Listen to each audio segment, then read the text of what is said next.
most excited about regarding the renovations?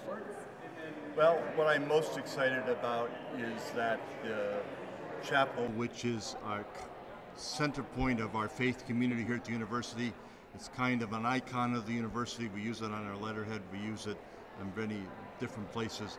That it is now a well-renovated and beautiful space. I think it is a very harmonious space. It's a space worthy of our faith community, and that's what makes me most excited.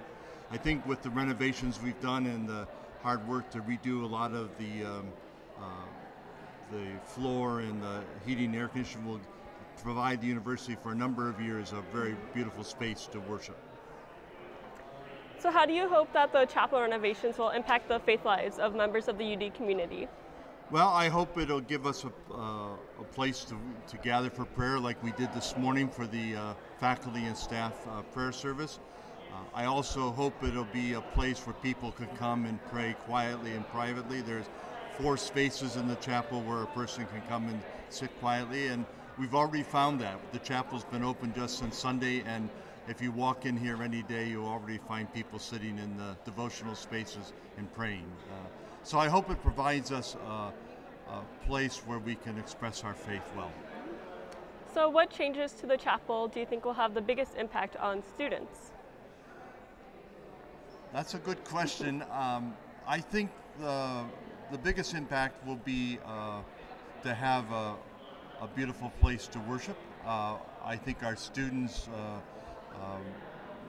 have wanted that, and we got their input about what they wanted in the chapel. So I think the biggest impact will be to have a place where we can gather as a community in celebration. For example, when we're excited about something, like we often do the December baccalaureate here, since that's a smaller group. But we also gather here at a time of crisis when a student is ill or a student is sick or a student has died. It'll give us a place to come together to express our faith, to support one another, and to be with one another. Thank you. And then after several years of planning the chapel renovations, how does it feel to have them finally mostly completed?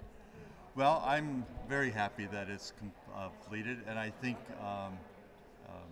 I'm excited because when we started this project, none of us on the committee were sure exactly how it would come out, but I think it's with the help of the architect that we had and the help of the artists that we've had, it's come out beyond my original imagination. It's become, I think, a very beautiful space. What I find about it is a very warm space, a place where I think people will feel welcome, which is very important to us here at the university. All right. Well, thank you. Okay. You good?